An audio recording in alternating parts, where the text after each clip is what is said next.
नमस्कार, सभी को राम राम, जय श्री कृष्णा, राधे राधे और जय से माँ सीतामढ़ी। मैं सभी मेरे अजीज मित्रों का, सभी बंधुओं का और सभी प्यारे विद्यार्थियों का, छात्र छात्राओं का मेरे स्वयं के channel Anil Kumar Khedar study point पर आपका हार्दिक अभिनंदन करता हूँ, स्वागत करता हूँ, इस्तकबाल करता हूँ।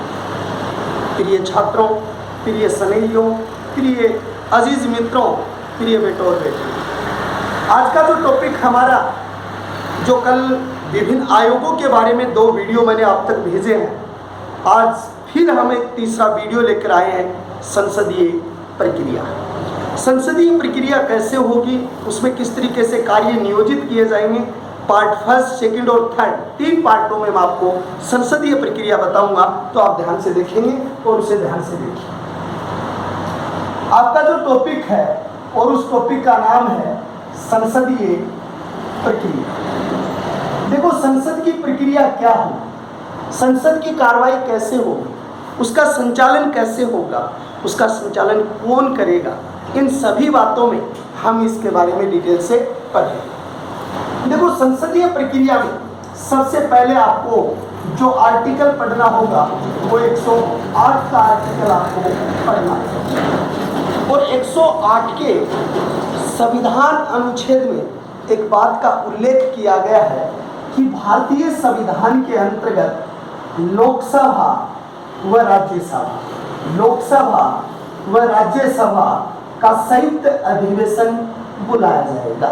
संयुक्त अधिवेशन, दोनों की एक साथ बैठक बुलाई जाएगी। ये भारत के संविधान के आर्टिकल 108 में इस बात का उल्लेख है।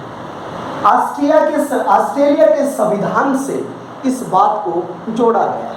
दूसरी बात देखिए, ये संयुक्त अधिवेशन बुलाएगा कौन? ये संयुक्त अधिवेशन भारत का जो राष्ट्रपति है, भारत का राष्ट्रपति से बुलाएगा या भारत के राष्ट्रपति के द्वारा इसे बुलाया जाएगा। बुलाने की प्रक्रिया 108 के आर्टिकल में होगी।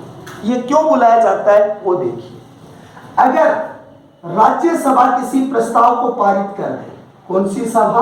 राज्यसभा किसी प्रस्ताव को पारित कर दे, तो आप यहां लिखेंगे राज्यसभा प्रस्ताव को पारित कर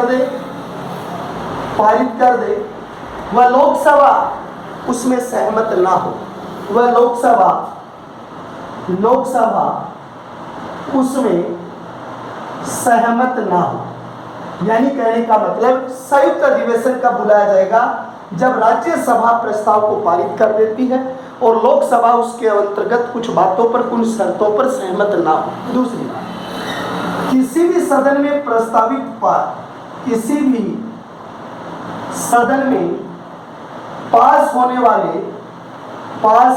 वाले प्रस्ताव, किसी भी सदन में पास होने वाले प्रस्ताव को 6 माह तक दूसरे सदन के द्वारा कोई जवाब नहीं देना। किसी सदन में पारित हुआ, जैसे लोकसभा में पारित हुआ, उन्होंने राज्यसभा में भेज दिया, राज्यसभा में पारित हुआ, उन्होंने लोकसभा में भेज दिया, तो किसी भी सदन के पास होने के बाद, प्रस्ताव पास होने के बाद जब उसको दूसरे सदन में भेजा जाता है तो दूसरे सदन का 6 माह तक कोई रिस्पॉन्स नहीं आता है, कोई जवाब नहीं आता है। ऐसी स्थिति में भारत का राष्ट्रपति जो है वो संयुक्त अधिवेशन बुला सकता है। इस संयुक्त अधिवेशन की अध्यक्षता कौन करेगा? तो इसकी अध्यक्षता है, वो अध्यक्षता कौन करेगा? लोकसभा अध्यक्ष करेगा। इसकी लोकसभा की अध्यक्षता कौन करेगा? तो आप लिखेंगे इसकी अध्यक्षता जो है वो लोकसभा अध्यक्ष के द्वारा की जाएगी। इस बात का उल्लेख कहाँ किया गया है? तो भारतीय संविधान का अनुच्छेद 118 भाग 4 में इस बात का उल्लेख किया गया है कि भारत का राष्ट्रपति है वो संसद का संयुक्त अधिवेशन बुलाएगा और उस संयुक्त अधिवेशन की अध्यक्षता भारतीय लोकसभा अध्यक्ष के द्वारा की जाएगी। ये बात यहाँ पर होगी। 2 बातें आपको मेरे से पूछनी चाहिए। सर, लोकसभा अध्यक्ष ना हो तो इसकी अनुपस्थिति में इसकी अध्यक्षता कौन करेगा? तो इसकी अनुपस्थिति में उपाध्यक्ष इसकी अध्यक्षता करेगा। कौन करेगा? उपाध्यक्ष इसकी क्या करेगा? अध्यक्षता करेगा। मान लो उपाध्यक्ष भी नहीं है, लोकसभा अध्यक्ष भी नहीं है, उपाध्यक्ष भी नहीं है, तो ऐसी स्थिति में संयुक्त अधिवेशन की अध्यक्षता राज्यसभा का सभापति करेगा। कौन करेगा? राज्यसभा का सभापति करेगा। तो ये बात आपको अति महत्वपूर्ण है, याद रखनी है। संसदीय कार्रवाई में संयुक्त अधिवेशन राष्ट्रपति बुलाता है और राष्ट्रपति अध्यक्षता करता है लोकसभा अध्यक्ष, वो नहीं है तो उपाध्यक्ष, और वो भी नहीं है तो राज्यसभा का सभापति करता है। ये तीनों तथ्य जो आपको हैं वो आपको अति महत्वपूर्ण है। राज्यसभा का उपसभापति, राज्यसभा का उपसभापति है वही, सभापति तो उपराष्ट्रपति नहीं करता है, उपसभापति करता है। यहाँ उपसभापति है, उपाध्यक्ष है और अध्यक्ष है, ये इनकी क्या करते हैं? अध्यक्षता करते हैं। इस संयुक्त अधिवेशन के नियम कौन बनाएगा? तो आपका जो प्रश्न होगा, टॉपिक जो होगा, संयुक्त अधिवेशन की नियम कौन बनाएगा? तो उसके नियम दो आदमी मिलकर बनाएंगे। एक तो उसके नियम बनाएंगे कौन? लोकसभा अध्यक्ष, और दूसरे कौन बनाएंगे? राज्यसभा के सभापति जो उपराष्ट्रपति होते हैं। ये दो आदमी मिलकर संयुक्त अधिवेशन के नियम बनाएंगे। तो संयुक्त अधिवेशन के नियम कौन बनाएंगे? दो आदमी मिलकर बनाएंगे। एक तो यानी लोकसभा का अध्यक्ष होगा, वो उसके नियम बनाएगा, और एक राज्यसभा का सभापति। और ये नियम किस आर्टिकल में है? तो आप इसको लिखोगे अनुच्छेद 118 भाग 3 जो है उसमें लोकसभा और राज्यसभा के द्वारा जो नियमावली जो है वो उसके द्वारा बनाई जाएगी, या उस नियमावली का उल्लेख उसके अंतर्गत किया जाएगा। दूसरी बात यहाँ पर आती है, और वो ये आती है कि भारतीय जो लोकसभा का जो संयुक्त अधिवेशन है ये आज तक 3 बार हुआ है, और 3 बार जो मैं पहले भी वीडियो में आपके पास भेज चुका हूँ। 1961 दहेज प्रथा के मामले में, 1978 जो यानी कि आपका बैंकिंग के मामले के अंतर्गत हुआ था, और 2002 कोर्टों के मामले में हुआ था। ये 2 बार या 3 बार संयुक्त अधिवेशन का आयोजन हो चुका है। तो ये संसदीय प्रक्रिया में एक बहुत बड़ा अहम अध्याय आपका संयुक्त अधिवेशन। अब 2 चीजें आपसे पूछी जाएंगी। संयुक्त अधिवेशन का आयोजन 108, अध्यक्षता लोकसभा अध्यक्ष, उपस्थिति में उपाध्यक्ष, उसकी उपस्थिति में राज्यसभा का उपसभापति। नियम बनाए जाते हैं 118 भाग 3 में। कौन बनाते हैं? ये दोनों मिलकर बनाते हैं, राज्यसभा के उपसभापति और ये मिलकर बनाते हैं। और ये प्रथा हमने संविधान में कहाँ से ली है? भारत के संविधान में हमने कहाँ से लिया है? ऑस्ट्रेलिया के संविधान से हमने ली है, और इस पर बहस होती है, और फिर उनमें कोई भी निगरानी जो होती है वो किसकी होती है? लोकसभा अध्यक्ष की, भारत के संवैधानिक स्वरूप के अंतर्गत होती है। उसके बाद में अनुच्छेद 120 संसदीय प्रक्रिया में दूसरा विवरण है अनुच्छेद 120। अनुच्छेद 120 में संसदीय कार्रवाई में संसदीय प्रक्रिया 2 भाषाओं में होती है। कितनी भाषाओं में? 2 भाषाओं में होती है, अंग्रेजी व हिंदी। कितनी भाषाएं होती हैं? 2 भाषाएं होती हैं, एक अंग्रेजी होती है, एक हिंदी होती है। तो संसदीय कार्रवाई जो होगी वो 120 के अंतर्गत होगी, और 120 के अंतर्गत 2 भाषाओं के अंतर्गत होगी, हिंदी और अंग्रेजी। लेकिन अगर भारतीय संविधान में इस बात का उल्लेख है, संविधान में उल्लेख है, अगर आप हिंदी और अंग्रेजी का कम ज्ञान रखते हैं और अपनी बात को आप अच्छे तरीके से हिंदी और अंग्रेजी में व्यक्त नहीं कर सकते, तो लोकसभा अध्यक्ष की स्वीकृति से आप अपनी मातृभाषा में भी व्यक्त कर सकते हैं। आप क्या कर सकते हैं? मातृभाषा में विचार व्यक्त कर सकते हैं। क्या कर सकते हैं? विचार व्यक्त कर सकते हैं। तो संविधान में उल्लेख है कि मातृभाषा में भी अपने विचार आप व्यक्त कर सकते हैं। लेकिन मातृभाषा में जब ये विचार व्यक्त किए जाएंगे तो मातृभाषा में जब ये विचार व्यक्त किए जाते हैं, ये विचार किसकी स्वीकृति होगी, तो आप इसको कहेंगे लोकसभा अध्यक्ष की स्वीकृति से। किसकी स्वीकृति से? लोकसभा अध्यक्ष जो होता है उस लोकसभा अध्यक्ष की स्वीकृति से, यानी इस मातृभाषा में भी उसके विचारों को व्यक्त करने की स्वीकृति दे सकता है। आर्टिकल कितना? 120। लेकिन मैं क्लियर कर दूं मेरे अजीज मित्रों, मेरे प्रिय बच्चों, एक बात फिर क्लियर कर दूं, अगर आपको ये पूछ ले क्या ये जो संदर्भ है ये अनुसूची 8 वाला हिस्सा है, जो अनुसूची में जो 22 भाषाओं को मान्यता है, मैं बता दूं कि ये नहीं है, ये इसमें नहीं है, इसके तहत नहीं है। ये अलग से संसदीय कार्रवाई का जो प्रक्रिया का रूप दिया गया कि आपको 2 भाषाएं हैं, लेकिन आप फिर भी चाहो तो इन दोनों भाषाओं के अलावा आप किसमें? मातृभाषा में, लेकिन आपको लोकसभा अध्यक्ष की स्वीकृति लेनी होगी। अगर आप राज्यसभा में स्पीच दे रहे हैं तो राज्यसभा के सभापति से आपको इसकी क्या लेनी पड़ेगी? स्वीकृति लेनी पड़ेगी। संसदीय प्रक्रिया में अनुच्छेद 121 का उल्लेख है, और वो देखिए क्या संसदीय प्रक्रिया में अनुच्छेद 120 आगे 121 सुप्रीम कोर्ट और हाई कोर्ट के न्यायाधीशों पर महाभियोग के अलावा संसद कोई टीका टिप्पणी नहीं कर सकती।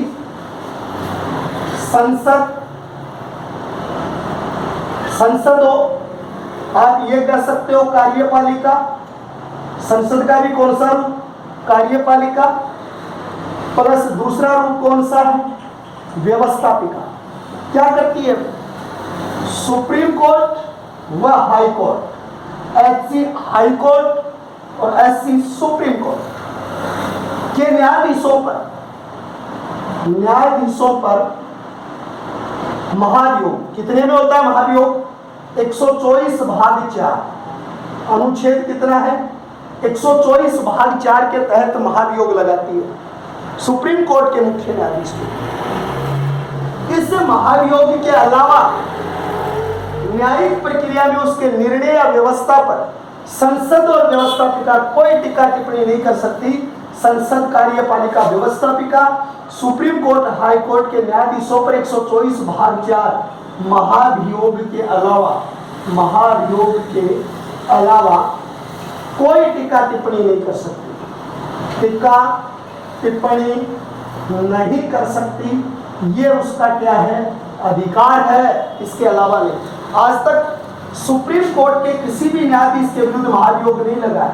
हाई कोर्ट में 3 लगे, जो मैंने कल बताए थे आपको।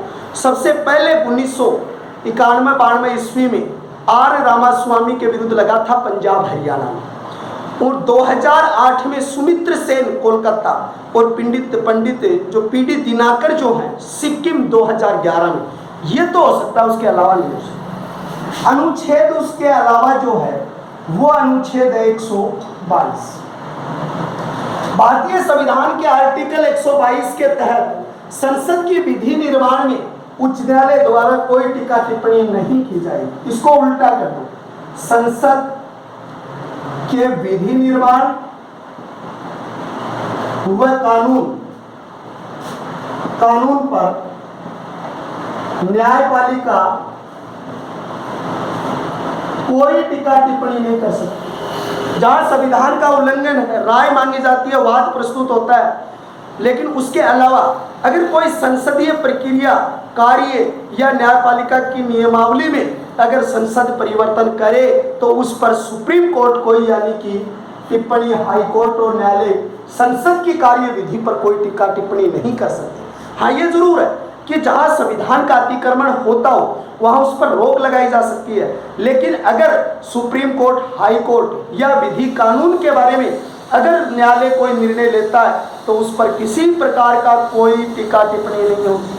अतिक्रमण हो तो आप बोलो, लेकिन अगर न्यायपालिका के बारे में या अन्य कोई कानूनी बात अगर निर्माण कर रही है संसद तो न्यायालय उस पर टिप्पणी नहीं। जैसे एक उदाहरण ले लो, 1993 ईस्वी के अंतर्गत कॉलेजियम सिस्टम आया था क्या न्यायपालिका में?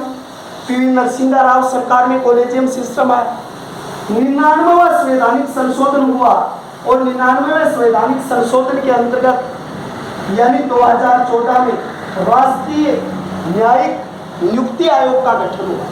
यानी 93 में कॉलेजियम सिस्टम आया, न्यायालय ने कोई टिक्का टिप्पणी नहीं की, कर ही नहीं सकता, संसद का अधिकार है। और 99वां संवैधानिक संशोधन मोदी सरकार लेकर आई और इस कॉलेजियम सिस्टम को खत्म कर दिया और 2014 में राष्ट्रीय न्यायिक नियुक्ति आयोग का गठन कर दिया। कोई टिक्का टिप्पणी हुई क्या? नहीं। 1973 में अजीत नाथ रे को न्यायाधीश बना दिया, स्लेट, हेगड़े और ग्रोवर को छोड़ दिया। क्या हुआ? उन्होंने त्याग पत्र दे दिया और तो कुछ नहीं किया। नहीं कर सकते, टिक्का टिप्पणी नहीं हो सकती, दोनों का प्रतिकूल है। 122 और 121 संसदीय प्रक्रिया के अंतर्गत दोनों जो अनुच्छेद हैं वो काफी महत्वपूर्ण है और इनको आपको याद रखना होगा।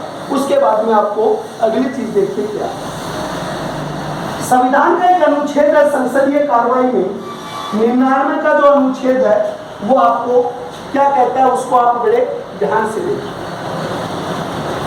आर्टिकल 99, अनुच्छेद 99, बड़े ध्यान से धीरे धीरे पढ़िए। अनुच्छेद 99 के अंतर्गत राष्ट्रपति संसद के निर्वाचित हुआ मनोनीत सदस्यों को शपथ दिलाता है। एक बात और इसमें आता है कि 99 के अनुच्छेद के अंतर्गत भारतीय राष्ट्रपति को यह अधिकार है कि या तो राष्ट्रपति स्वयं संसद के सदस्यों को शपथ दिलाए, या तो राष्ट्रपति स्वयं संसद के सदस्यों को क्या दिलाए, शपथ दिलाए। और अगर वो शपथ वो नहीं दिलाता है तो उसके द्वारा नामित व्यक्ति शपथ दिलाए। राष्ट्रपति किसी को प्रतिनिधि बना दिया कि मेरे नाम से शपथ दिला, तो दिला सकता है। तो या तो खुद या उसका नामित सदस्य उसको क्या दिलाता है, शपथ दिलाता है भारत के संविधान में। लेकिन इस शपथ का उल्लेख कहाँ है? शपथ का उल्लेख अनुसूची 3 में है। कितने में है भाई? इस शपथ का उल्लेख अनुसूची 3 के अंतर्गत किया गया है। अब दूसरी और ज्यादा महत्वपूर्ण बात देखिए कि इसके अंतर्गत जब अनुसूची 3 के अंतर्गत है, लेकिन भारत के संविधान में 60 के अनुच्छेद में किसकी शपथ है? राष्ट्रपति की। वह 69 के अनुच्छेद में किसकी है? उपराष्ट्रपति की। ये 2 शपथों को छोड़ दो, बाकी सभी शपथ कौन सी अनुसूची में आती है? तीसरी में आती है। तो अनुच्छेद 99 में राष्ट्रपति संसद के निर्वाचित प्लस मनोनीत सदस्यों को शपथ दिलाता है। शपथ का उल्लेख अनुसूची 3 में किया गया। राष्ट्रपति व उपराष्ट्रपति 69 के अनुच्छेद में जो शपथ होती है वो तीसरी अनुसूची में नहीं है।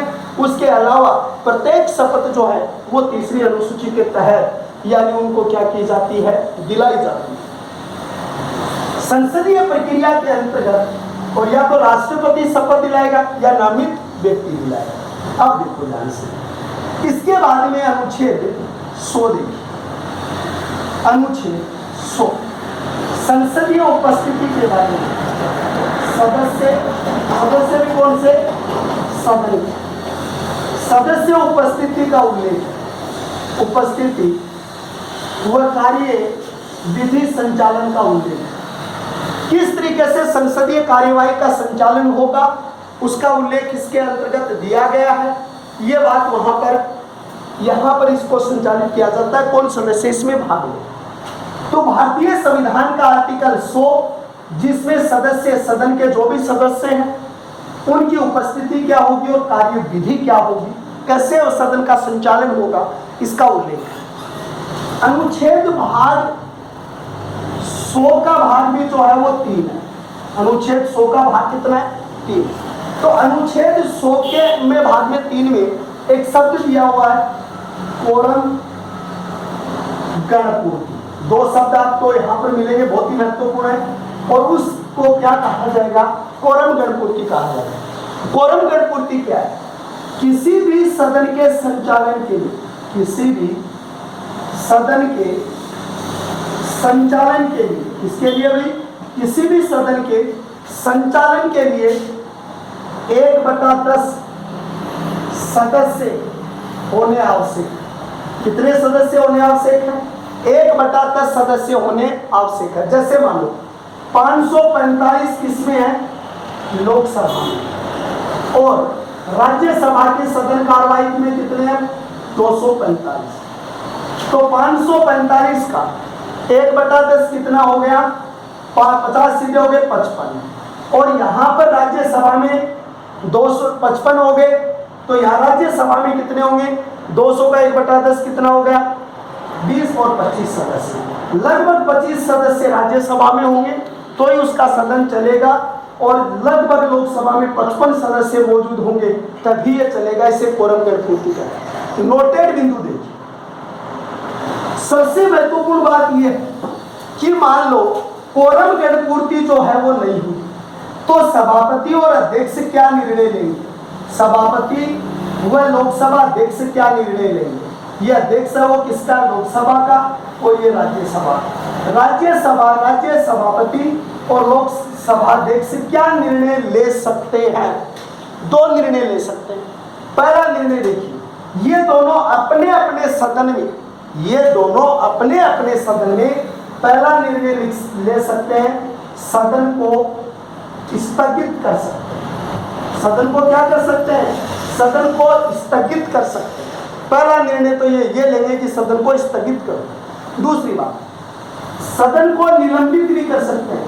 सदन को निलंबित, अब आप ये कहोगे सदन थोड़ी निलंबित होता है, सदस्य निलंबित होते हैं, बिल्कुल होते हैं, पर नाम तो ये लिया जाएगा। वो निलंबित भी कर सकते हैं कि अगर आप इनके प्रति इतनी उदासीन होते हो या कार्य विधि के प्रति उदासीन है तो वो निलंबित भी कर सकता है। तो संविधान 100 के अंतर्गत उपस्थिति और कार्यविधि, अनुच्छेद 100 में भाग 3 में कोरम और गणपूर्ति है। किसी भी सदन के संचालन में 1/10 सदस्य होने अति आवश्यक है। उदाहरण के लिए लोकसभा में 55 और राज्यसभा में 25 सदस्य होने अति अनिवार्य है। राज्यसभा और लोकसभा अध्यक्ष अगर इतनी उपस्थिति नहीं होती है तो वो 2 निर्णय ले सकते हैं, सदन को स्थगित कर सकते हैं और सदन को निलंबित भी कर सकते हैं। ये उनका क्या होता है? स्वैच्छिक अधिकार होता है या स्वैच्छिक अधिकार का होता है।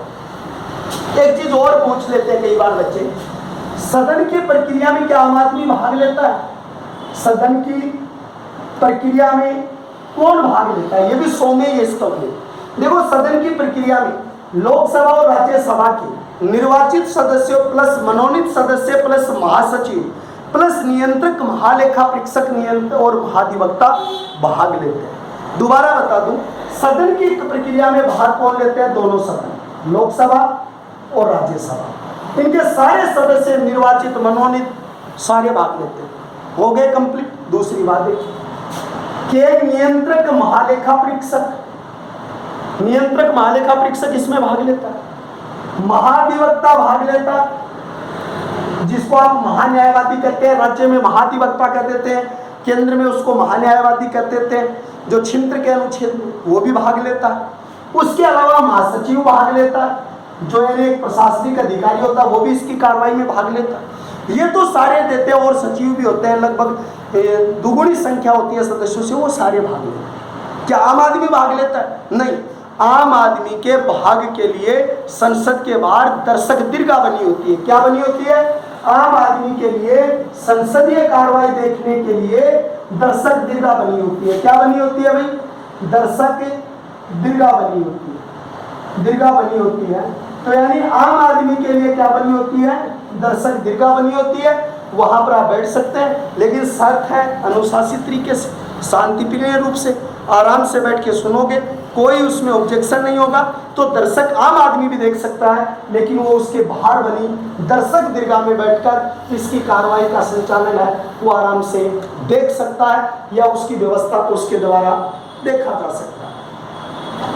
उसके बाद में आर्टिकल 98, जिसमें लोकसभा के और राज्यसभा के महासचिवों का उल्लेख। तो आप अगला आर्टिकल लिखेंगे अनुच्छेद 98, और 98 में दोनों सदन, एक है लोकसभा और एक है राज्यसभा। लोकसभा महासचिव, और दूसरी बात यहां पर होती है राज्यसभा महासचिव। ये दोनों पद होते हैं, लोकसभा महासचिव और राज्यसभा महासचिव होता है।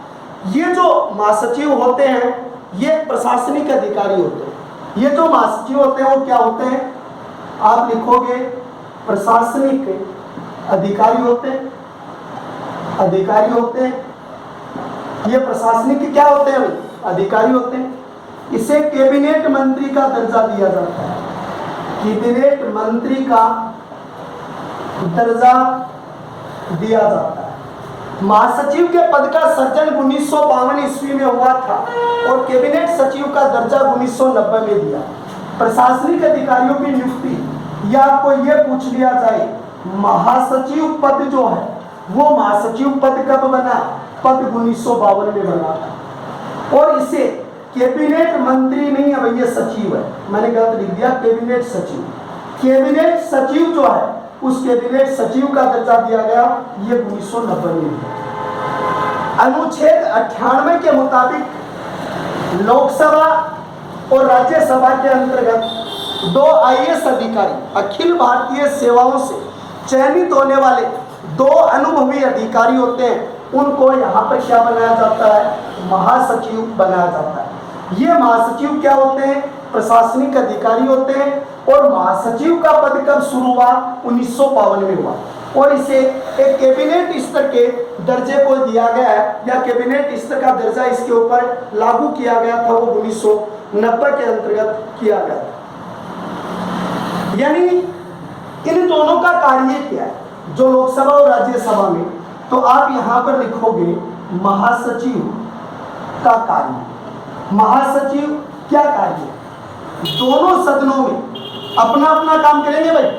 दोनों सदनों में, ये बात अति महत्वपूर्ण है, दोनों सदनों में महासचिव आने वाले प्रस्तावों की जांच, उसकी जांच, नियम व्यवस्था की देख रेख करते हैं कि जो भी प्रस्ताव आया उसकी जांच की वो नियम के दायरे में है कि नहीं।